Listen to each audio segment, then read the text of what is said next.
देवादिदेवा Shambhu Mahadeva, Maharashtra कुलस्वामिनी I my Bhavani, महाराष्ट्राचं आराध्य दैवत छत्रपती शिवराय घालवलेला आणि ज्याला चिरतारुण्य लाभलंय असा मी एक व्यवस्था आहे.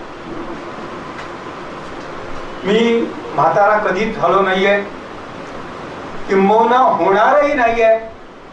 त्याचं एकमेव कारण हे कसं जगावं हे छत्रपती शिवरायांनी आम्हाला शिकवलंय. कसं मरावं हे छत्रपती संभाजीराजांनी आम्हाला शिकवलंय.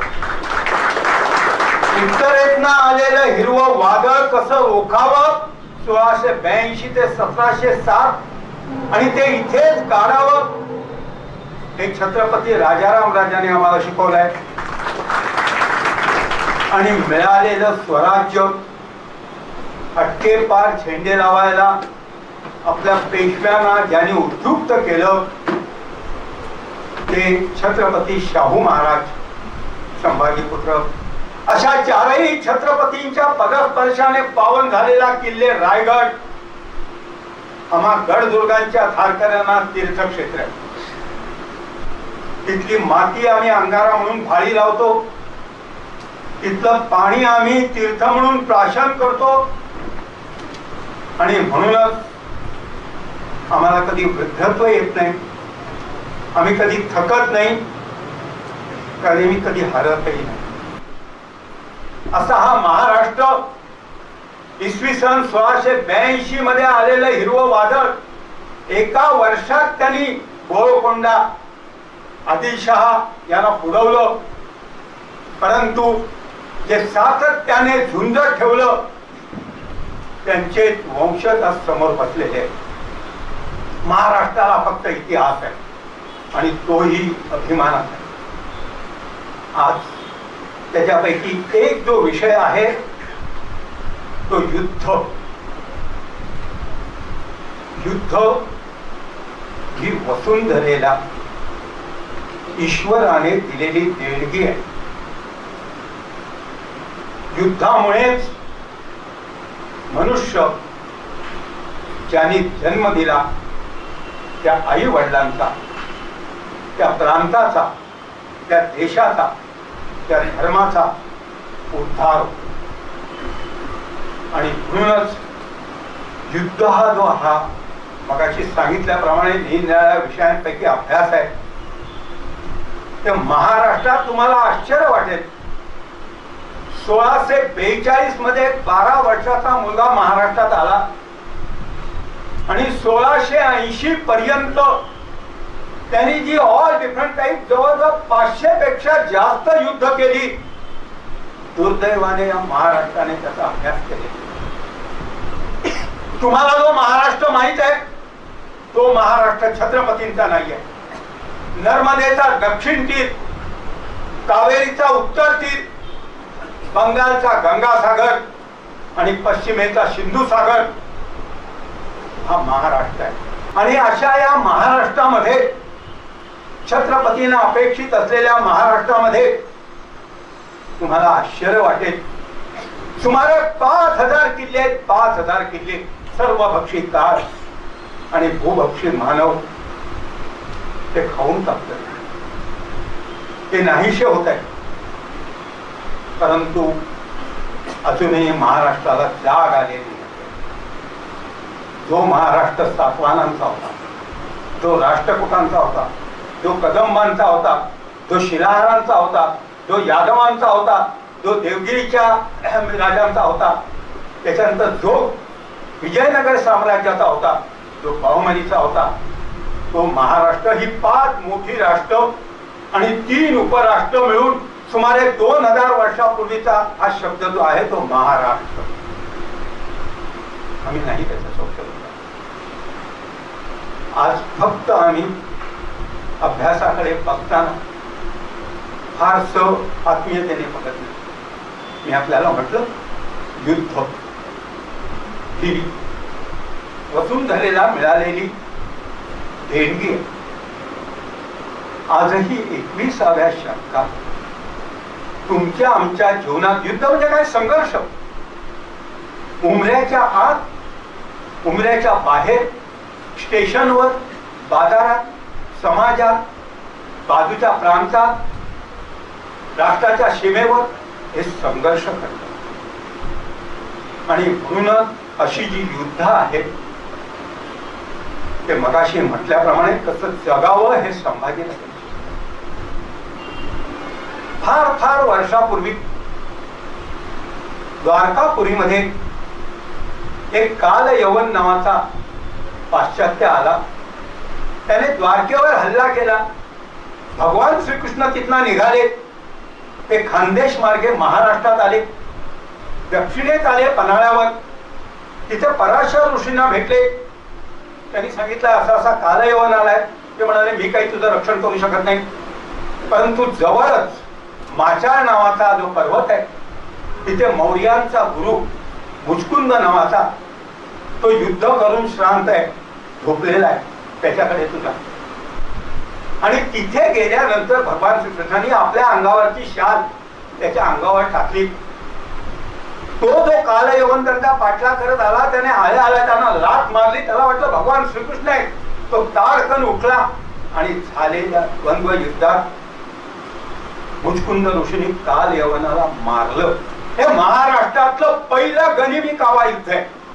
आणि अशा प्रकारची महाराजांनी सुमारे 85 लढाया 42 ते 80 या 38 वर्षाच्या कालखंडामध्ये केले. परंतु ते प्रत्येक रणक्षेत्र, त्या ठिकाणी झालेलं युद्धाचा कालखंड, ते 2 पक्ष, शत्रू आणि ज्याच्याशी लढाई झाली तो, तर अशा प्रकारे त्यांचे सेनापती वगैरे ह्या सूक्ष्म गोष्टींचा अभ्यास मी करण्यासाठी म्हणून करत घेतलं. परंतु त्याला पूर्णत्व आलेलं नाहीये, मला हे माहित आहे. कारण ही जी युद्ध झाली आहे तो विशाल प्रदेश मी काही पाहू शकतो नाही. तर समाजामध्ये एक घडावं, मगाशी सांगितल्याप्रमाणे उभ्या हिंदुस्थानात जो शास्त्र धर्माचा वारसा आहे तो महाराष्ट्रात आहे. भगवान श्रीकृष्णांनी गीतेमध्ये सांगितलंय, चातुर्वर्ण्यम मया सृष्टम गुण कर्म विभागशः. जन्म नाही, चातुर्वर्ण्यम मया सृष्टम गुण कर्म विभागशः. जन्मावरणात जात नाही. ब्रह्म जानाति इति ब्राह्मणा. याने वेदाभ्यास केला, हा ब्राह्मण झाला. याला नाही जमलं, त्याने कमरेला शमशेर बांधली, तो क्षत्रिय झाला. त्याला तेही नाही जमलं, त्याने हातात तराजू घेतला, तो वैश्य झाला. मला ह्या तिन्ही गोष्टी जमल्या नाही. मी यांची गुरं राखली, त्यांची शेती केली, त्यांची ओझी वाहिली, परंतु वाल्या कोळ्याचा वाल्मिकी ऋषी झाला. ही आमची परंपरा आहे. आम्ही उगाच असा वाद घालत बसलो. आमचं जे ऐक्य आहे त्याला आम्ही तडे देतो आहोत. आम्हाला धर्म समजले. धर्माची सोपी वाक्य आहे का, यत आचरती तत् धर्म. माझ्या घराण्याच्या बाबतीत माझं जे आचरण आहे, माझ्या भावंडांच्या बाबतीत माझं जे आचरण आहे, माझ्या पतीच्या बाबतीत जे माझं आचरण आहे, माझ्या शेजाऱ्यांच्या बाबतीत माझं जे आचरण आहे, माझ्या देशाच्या बाबतीत माझं जे आचरण आहे, त्याचं नाव धर्म आहे. आणि पुढचं जे आहे तर धर्मात अतिबलम. धर्मापेक्षा बळ श्रेष्ठ आहे. जर तुमच्या मनगटात ताकद असेल तर हे व्याख्यान संपल्यानंतर खाली उतरल्यानंतर कोणीही जर आपल्या धर्म भगिनीची किंवा माय भगिनीची छेड काढली तर त्याची मानगूट ठरायला ते आम्हाला या युद्धामध्ये. आणि म्हणूनच महाराष्ट्रामुळे देश शाश्वत राहिला. युद्धांचा अभ्यास आजही आवश्यक आहे. हे जर तुम्ही अंतर्मुख होऊन विचार केला तरच तुम्हाला ते पटणार आहे. अन्यथा वसुंधरेला मिळालेली देणगी मृत्यू जर नसता तरी या पृथ्वीवर खूप काही घाण मारली. त्या युद्धामुळेच जे जे काही म्हणून त्याज्य आहे, जे जे काही म्हणून नको आहे ते आपण जसं बाहेर फेकतो तद्वत या युद्धांची स्थिती आहे. आणि ही युद्ध सुमारे 85 प्रकारची. मी फक्त शिवकाळाचा विद्यार्थी, 85 प्रकारची जी युद्ध आहे ती तुम्हा आम्हाला जगायला शिकवतात. पण कधी जर तुम्ही अंतर्मुख होऊन इतिहासाचा अभ्यास केला, भूतकाळाकडे पाहत वर्तमान काळामध्ये चालत भविष्याकडे जर तुम्ही नजर ठेवलीत तर तुम्हाला आयुष्यात कधीही हार मानावी लागणार नाही. हे आम्हाला इतिहासाने शिकवलंय. आणि अशा प्रकारच्या या लढायांचा काही नंतर तुमच्या पुढे मांडणार आहे. सगळ्या 500 लढाया नाही, पण काहींची मी उदाहरणं देणार आहे. आणि धर्मयुद्धामुळे इतिहास घडत होतो. जसं रामायणामध्ये राम रावण युद्ध, महाभारतामध्ये कौरव पांडव युद्ध, तद्वत शिवभारताचा हा प्रत्येक जो काही युद्धाची हे आहे तो एक एक अध्याय आहे. तो सूक्ष्म रीतीने आम्ही जर अभ्यासला नाही तर कोट्यावधी जीवाणू जगती अनमरची जशी ती गवताची पाती, त्या जीवनाला काही अर्थ नाहीये. ज्या मातेने तुम्हाला जन्म दिलाय, ज्या समाजाने तुम्हाला वाढवलंय, ज्यांनी कोणी भोवताच्या लोकांनी तुमच्यावर काही असा वरदहस्त ठेवलाय, तर अशा जगण्याला काही अर्थ नाही. जसं आपण म्हणतो तानाजी, केसाजी, बाजी, हे प्रत्येक जे चरित्र आहे ते खरोखरच आपल्याला जगायला शिकवतात. बाहेर कुणी कितीही गमला मारो, जसं एकच चंद्रस्त मोहंती नच तारा बनव, आकाशातला एक चंद्र ज्या मातेच्या पोटी तो जन्माला आलेला आहे तो त्याचा अंधार नाहीसा करतोय. आणि असं व्हावं म्हणूनच इतिहास अभ्यासायचा. बहुतांशी लोक जे आहेत ते प्रचलित मार्गावरून जरी गेले तरी एकाने कोणीतरी अशा प्रकारचं व्रत घेतलं पाहिजे. आणि ते व्रत घेतल्यानंतर आपल्याला इतिहास हा आपल्याला समजतो. युद्धामुळे संहार शस्त्र आणि अस्त्र निर्माण होतात. प्रत्येक कालखंडातली जी युद्ध आहेत ही निरनिराळ्या प्रकारच्या शस्त्रास्त्रांनी युद्ध आहे. थोडस विषयांतर होत आहे, पण ही अपेक्षा मनात आहे तर शिवकाळातल्या शस्त्रांचा अजून कोणी फारसा अभ्यास केलेला नाही. ही भवानी तलवार कोणी दिली, कुठून आली, कुठे आहे, हे फारसं कोणी अभ्यासले नाही. आक्रमक आणि बचावात्मक प्रकारात मगाशी सांगितल्याप्रमाणे निरनिराळ्या प्रकारचे युद्ध प्रकार असतात. दशदिशा आणि जल थल अंबर या ठिकाणी जे संग्राम घडतात त्या संग्रामांना सूर्यचंद्र साक्षी असतात. शिवकाळात ते युद्धांचं बोलणारच आहे, परंतु युद्धांचा इतिहास मग ते महाभारत असो, रामायण असो, शिवकाळ असो, तुम्हाला तो लिखित स्वरूपात सापडतो तसं नाही. मगाशी सांगितल्याप्रमाणे सिंहगडावर युद्ध झालं तर ज्या वेळेला तुम्ही सिंहगडावर जाता आणि तुमच्या हातात होका यंत्र असतं, त्याच्या 10 दिशा तुम्हाला कळतात, त्यावेळेला तानाजी कुठून चढला, कसा चढला, त्याच्या हातात शस्त्र कोणतं होतं. भारतामध्ये सरिता संस्कृती होती.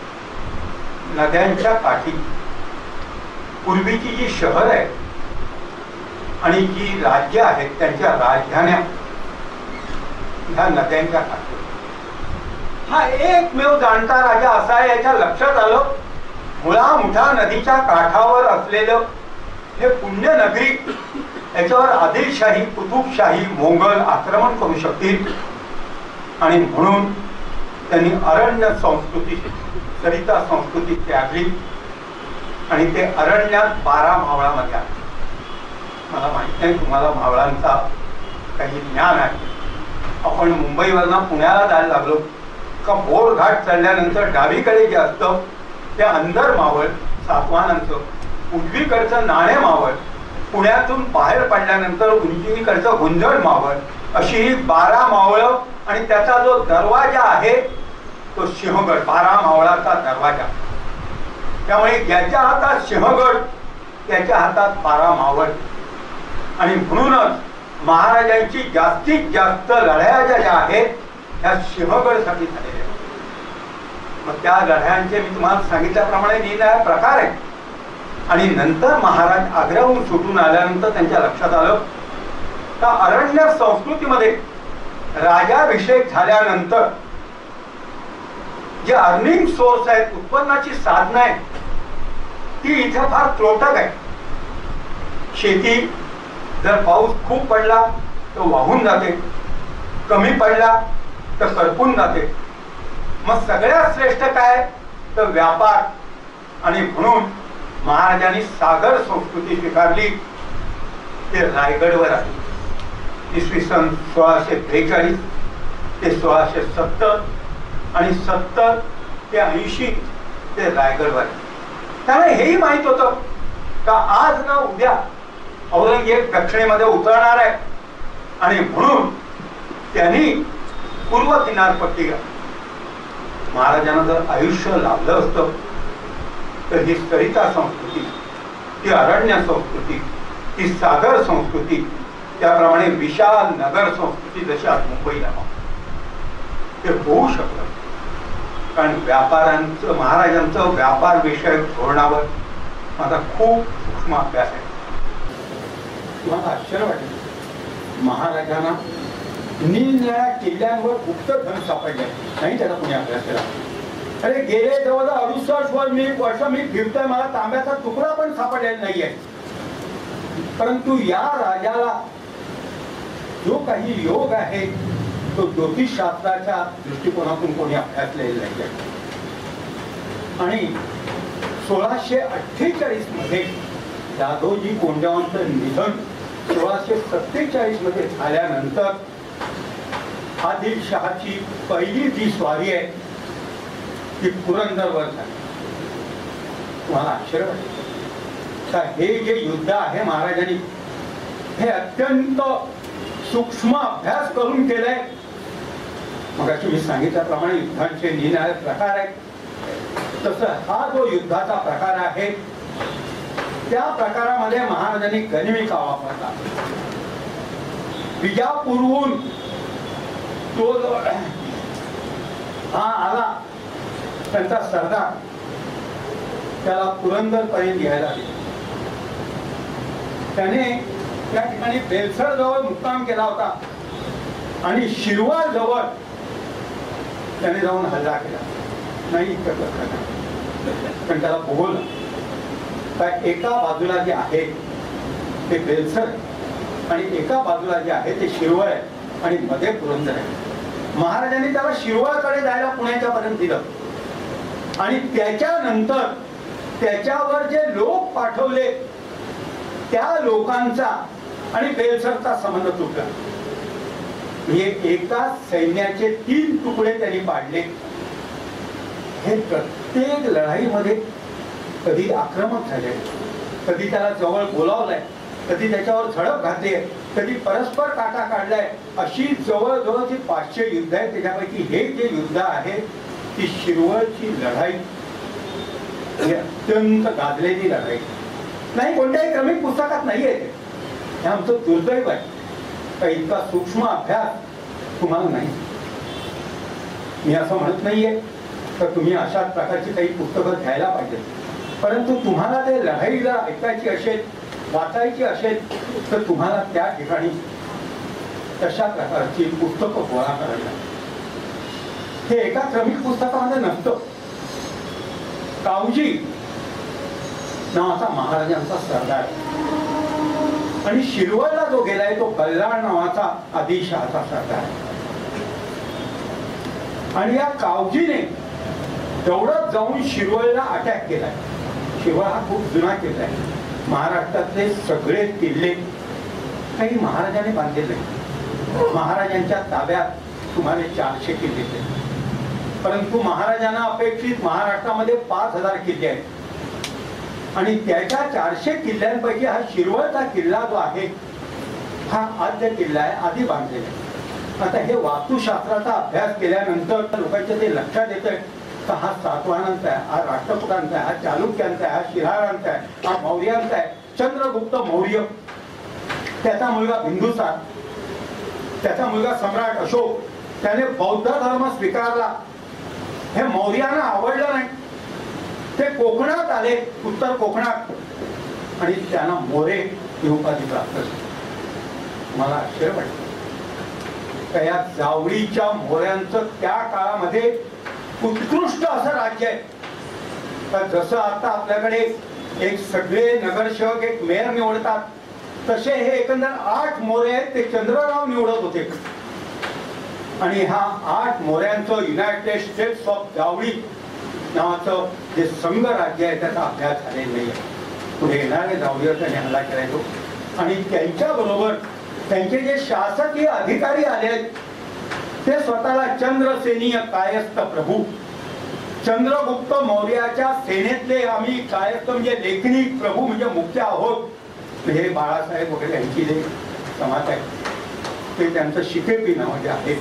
मी सांगतोय त्या गोष्टीला ज्या वेळेला इतिहासाची पानं बोलत नाही त्यावेळेला शिलालेख बोलतात, ताम्रपट बोलतात. आणि अशा प्रकारे ज्या वेळेला तुमची दृष्टी विस्तारत जाते त्याच वेळेला तुम्हाला हे अभ्यासायला मिळते.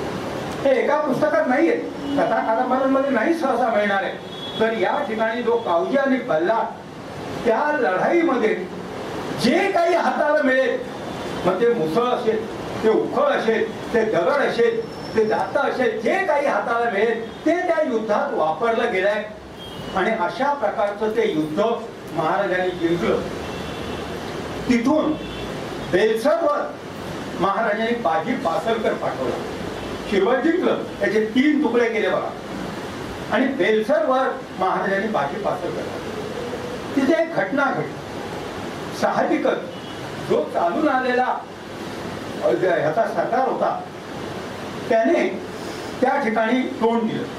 आणि त्यावेळेला कळत नकळत ज्याच्या हातात झेंडा होता तो झेंडा थोडासा डगमगला. त्यावेळेला कान्होजी जेधेच्या मुलाने येऊन तो झेंडा सावरला. मी मुद्दाम सांगतो, आम्हाला झेंड्याचा अर्थ कळायचा. ध्वज ज्या वेळेला एकाच जागी स्थिर असतो त्यावेळेला ते सैन्य, प्रत्येक युद्धाचा मला खूप माहिती आहे, खूप काही तुमच्याशी मी चर्चा करू शकेल. थोडंसं विषयांतर होत आहे का मी मगाशी सांगितलं, मी काही वक्ता नाही, परंतु माझी जी प्रतिभा फुलते ती राणामार.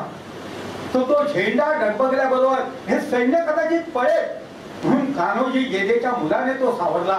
त्याला पुढे सर्जेराव हा किताब मिळाला. आणि त्या ठिकाणी बाजी पासलकर जरी मारला गेला तरी तेही युद्ध बेलसरचं महाराजांनी जिंकलं.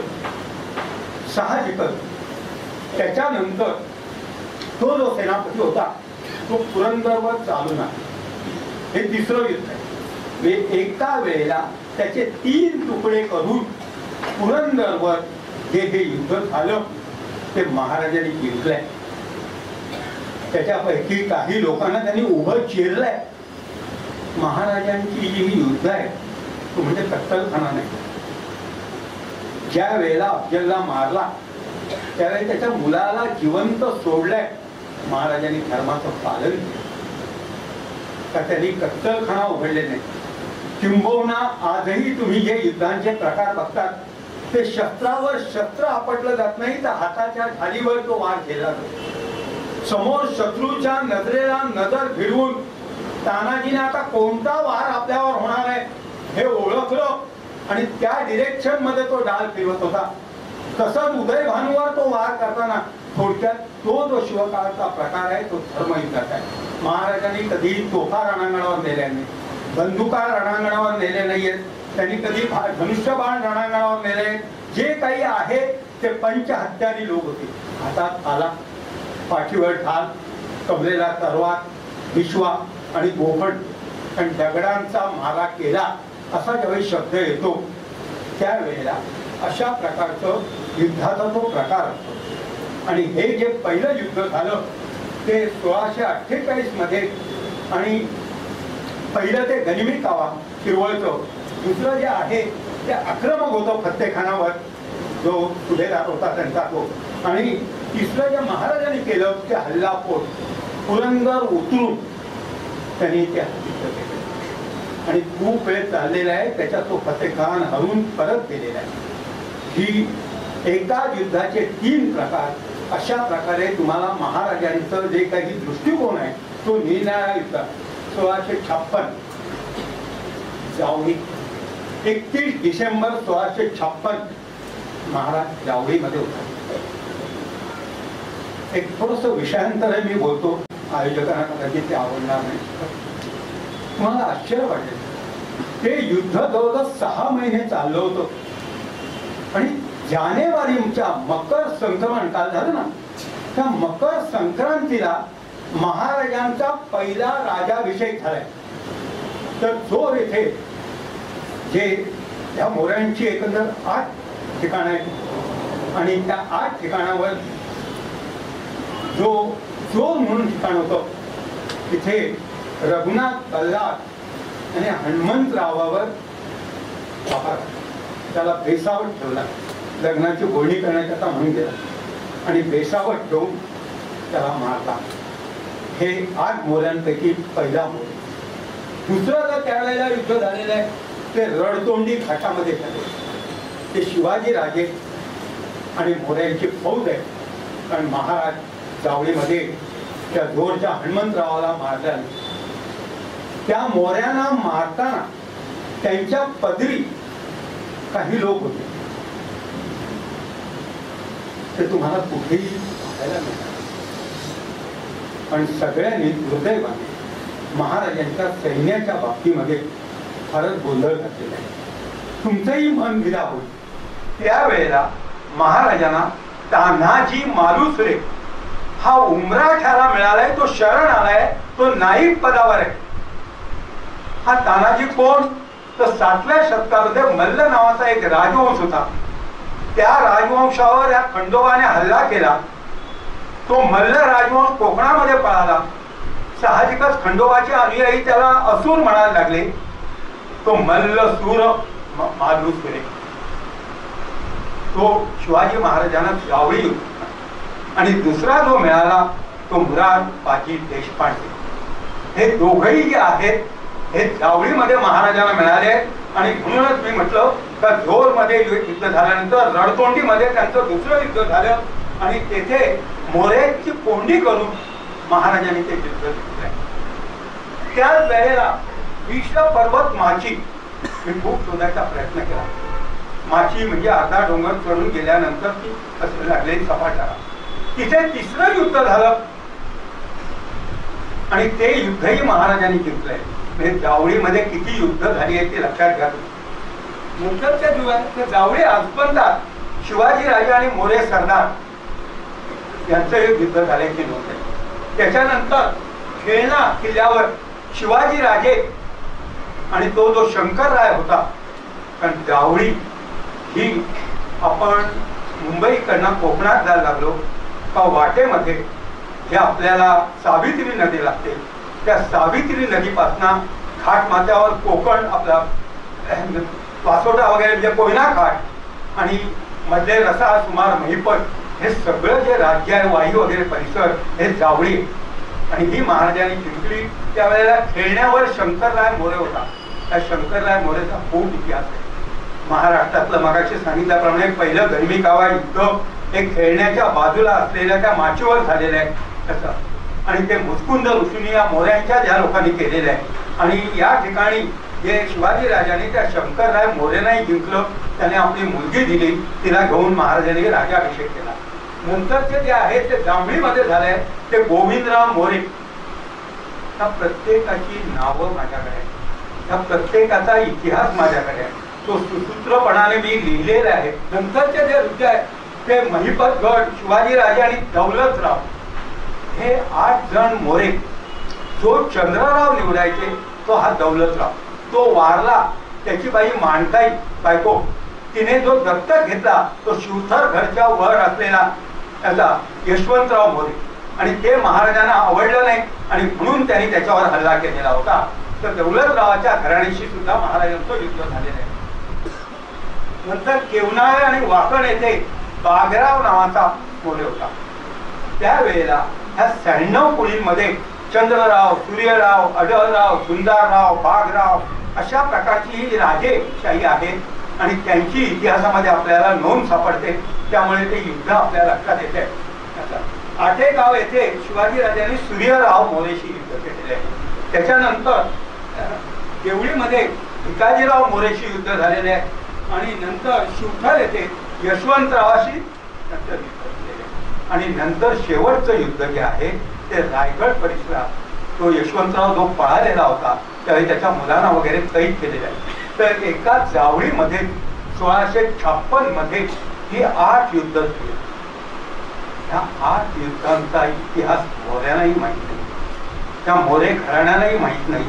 त्या प्रत्येकाची सूक्ष्म माहिती, त्यांचा इतिहास, ते कुठे गेले, त्यांचं दैवत काय होतं, ते का पळाले, नंतर ते कुठे सेटल झाले, हे खूप बारकाईने मी अभ्यास केल्यामुळे ते त्या या पुस्तकात मांडलेले आहे. महाराजांचं नंतरचं एक युद्ध मी हे पहिलं 1648 एक सांगितलं, 1656, 1660 हे रायबागला झालं.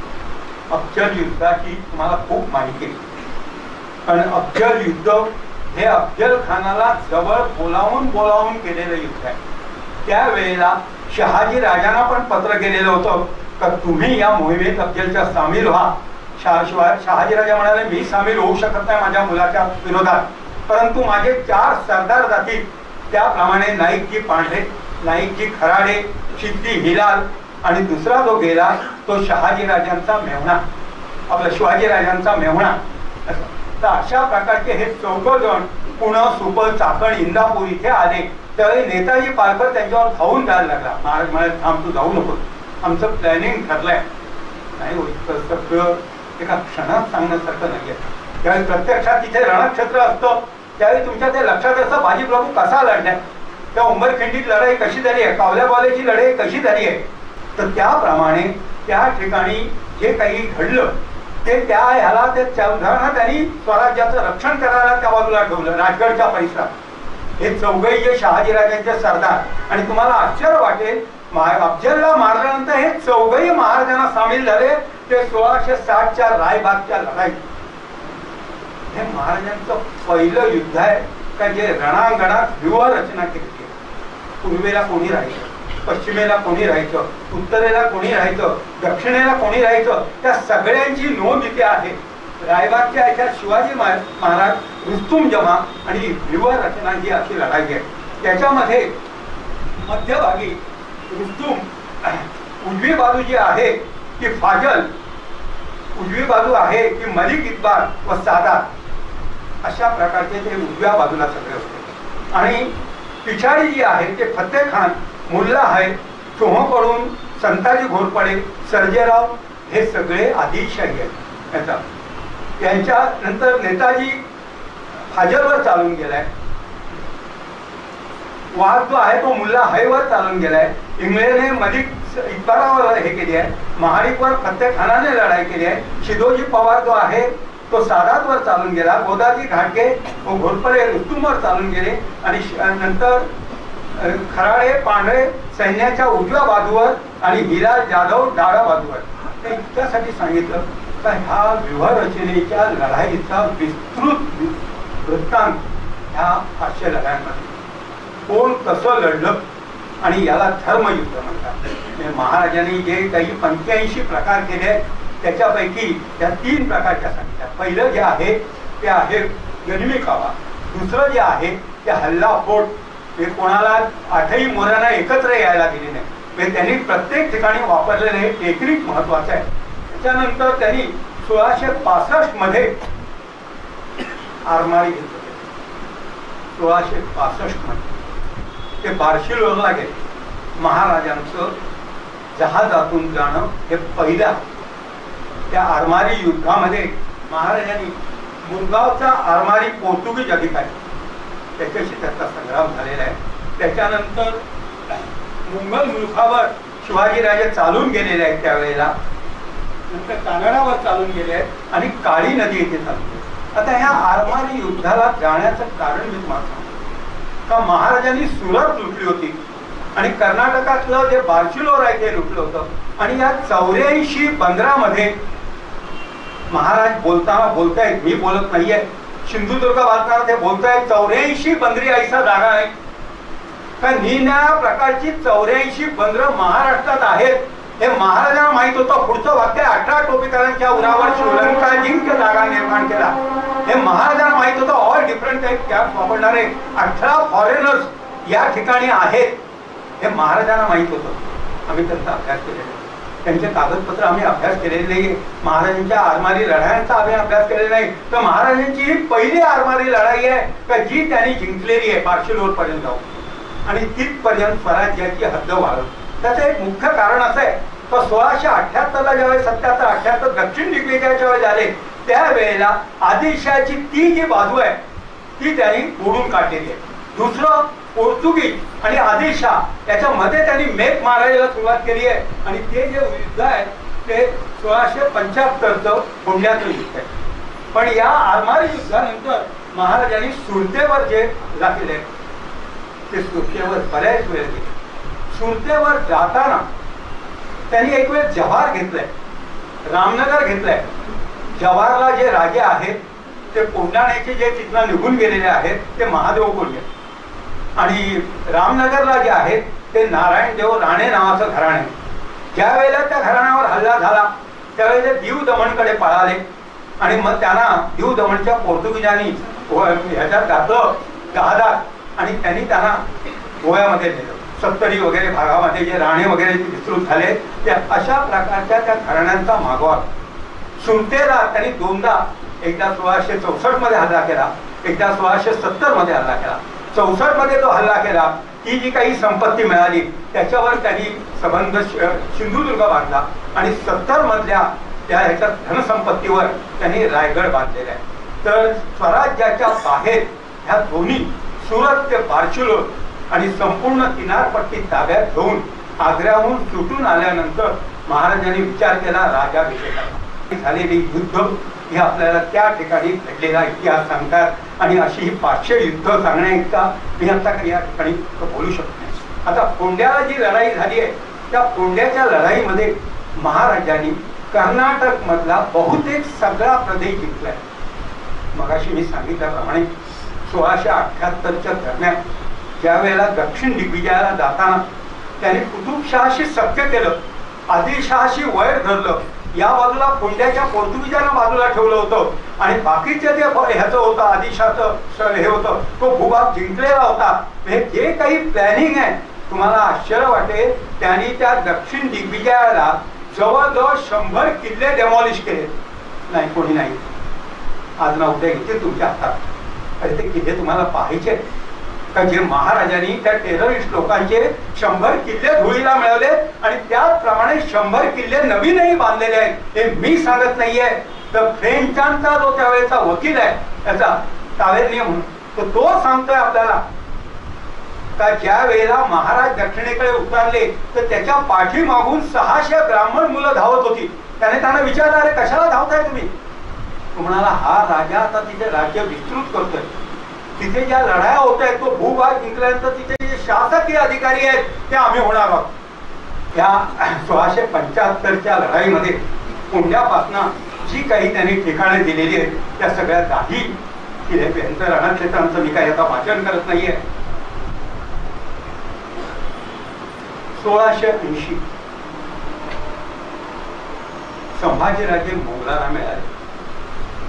घरामध्ये ग्रहकलह निर्माण झाला. सोयराबाईने आपल्या मुलाला राजाकडे हट्ट धरला. महाराज जालना मोहिमेवर होता. जालन्यावर त्यांनी हल्ला केला आणि त्यावेळेला हा मुरंजन किल्ला जो आहे प्रबळगड पनवेल जवळचा त्याच्या वेळे ठिकाणी असलेला किशोरसिंह हाडा याला मारून त्याच्या मुलाला महाराजांनी जिवंत सोडलं होतं. तर कदाचित त्याचा नातू असावा. तो मोंगलांच्या फौजेत होता. तो महाराजांना म्हणाला आणखी लोक येत आहेत मोंगल तुम्ही इथनं निघा. आणि त्यावेळेला महाराज पट्टा त्यांना पट्ट्यावर त्यांना बातमी मिळाली का दिलेर खानाला सामील झालेला संभाजी ज्या वेळेला संभाजीच्या लक्षात आलं का दिलेर खान गोपाळगडावरच हल्ला करतोय, माझ्या राजांच्याच किल्ल्यावर हल्ला करतोय, माझ्या वडिलांच्या किल्ल्यावर हल्ला करतोय. आणि त्यावेळेला तो परत स्वराज्यात आला. त्या भोपाळगडावर त्यावेळेला फिरंगोजी नरसाळा होता. हा जो फिरंगोजी नरसाळा आहे हा मूळ चाकणचा किल्लेला, पण तो मोंगलाला परिचित असल्यामुळे महाराजांचा स्वभाव लक्षात आला. त्यांनी पुनश्च त्याला आदिलशाहीच्या सीमेवर ठेवले.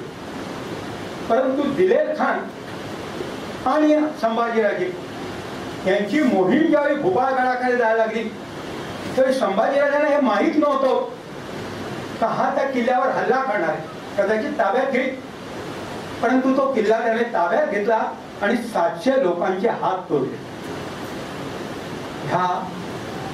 ह्याच्याकडून फार चूक झाली आणि चाकणचा फिरंगोजी नरसाळा हा भोपाळगडावरनं पन्हाळ्यावर गेला. आणि पन्हाळ्यावर गेल्यानंतर महाराजांना राग आला. तो म्हणाला, संभाजीराजे युवराज चालून येत आहेत. ते म्हणाले, युवराज असो कोणी असो तू तो का डागली नाही? तू किल्ला सोडून आला. तुम्हाला आश्चर्य वाटेल, महाराजांनी त्या किल्लेदाराला तोफेच्या तोंडी दिलाय. इतकंच नाही तर 1659 मध्ये महाराजांचा जो घोडदळाचा सेनापती आहे त्याचे राजगडच्या पायथ्याला महाराजांनी गुडघ्यातनं दोन्ही पाय आणि कोपऱ्यातनं दोन्ही हात हे तोडलेले. महाराजांचं अनुशासन जे काही आहे हे अत्यंत कडक अवस्थेत आहे आणि ते आपल्याला ह्या युद्धांच्या नीतीतनं आपल्याला लक्षात कोणालाही क्षम्य नाहीये. दक्षिण दिग्विजयांना प्रयत्नांना बेलसरच्या त्या परिसरात जी लढाई झाली त्या लढाईमध्ये कळत नकळत सेनापतीने काही स्त्रियांना कैद केलं आणि त्यांच्या थोबाडीत मारली. महाराजांना ते सहन झालं नाही. महाराजांनी तात्काळ हुकूम दिला तर त्याचे डोळे काढा. तुम्हाला आश्चर्य वाटेल, तो त्यांच्या 6व्या बायकोचा भाऊ आणि त्याचे डोळे किल्ले पन्हाळ्यावर काढले. महाराज हे अत्यंत कडक होते, अत्यंत शूर होते, दातृत्व होतं. रायगडावर 5.5 खंडी सोनं होतं, 32 मण सिंहासन सोन्याचं होतं, पण पलंग सोन्याचा होता. ज्या वेळेला रामदास स्वामींनी 2 शब्द टाकले त्यावेळेला ते शब्द फक्त या राजाच्या बाबतीत समतोल झाला आणि ते म्हणजे श्रीमंत योगी. आणि माझा हा राजा जे काही त्यांच्या लढायांच्या बाबतीत आहे मला कल्पना आहे तर तेवढ्या छातीत माझ्याही दम नाही. एक 12 वर्षाचा 10-12 वर्षाचा मुलगा मथुरे करून आपल्या वहिनीशी भांडण करून महाराष्ट्रात यायला निघाला. इतके सुमारे 500-600 मैल तो 12 वर्षाचा 10-12 वर्षाचा मुलगा चालत आला. मी सांगत नाही, त्याचं चरित्र सांगते. आणि रायगडवर आला. रायगडवर जगदीश्वराच्या मंदिरामध्ये त्याची गाठ पडली आणि त्यावेळेला त्याने त्या 10-12 वर्षाच्या मुलाने महाराजांवर एक कविता केली आहे. साजी चतुर रंगवीर रंग मृत्यू रंग तडी शरजा शिवाजी जंग जितन चलत आहे. भूषण भनत नाद बियात नगार के नदी नाद मग हलाय. पहिलं खैलं खैलं भैलं खलं कमे गायला गेलं भेटेला की ठैलं पहिलं सैला उसत. तारा सो तरणी धरी थारा में लगत गेली थारा पर पारा पारा वरण राणे बहर राणे घर राणे घंटा गजने के नाही ठहर राणे राणे देव देश जग बहार राणे क्रम नगर पराने सुनी वादत निशाने शिव राजे न सके. हाती नके हौदा उकसाने कुंभा कुंजा रखे भाव नको बजाने छुटे लटके सके. अरे त्याला के दारानंते कमट करारे कुठे केला की से पात दिया राणे पण सके. विचार लो की मर्त्य, विचार लो की मर्त्य हो न मृत्यू से डरो कभी. अरे मरो परंतु जो मरो जो याद जो करे सब. भी न यो सु मृत्यु, भी न यो सु मृत्यु जो वृथा मरे वृथा जिए. मरा नहीं वही की जो जिया ना आपके लिए. उसी उदार की कथा सरस्वती बखानती. उसी उदार से धरा उदार बोल. इथे थांबतो. जय हिंद, जय महाराज.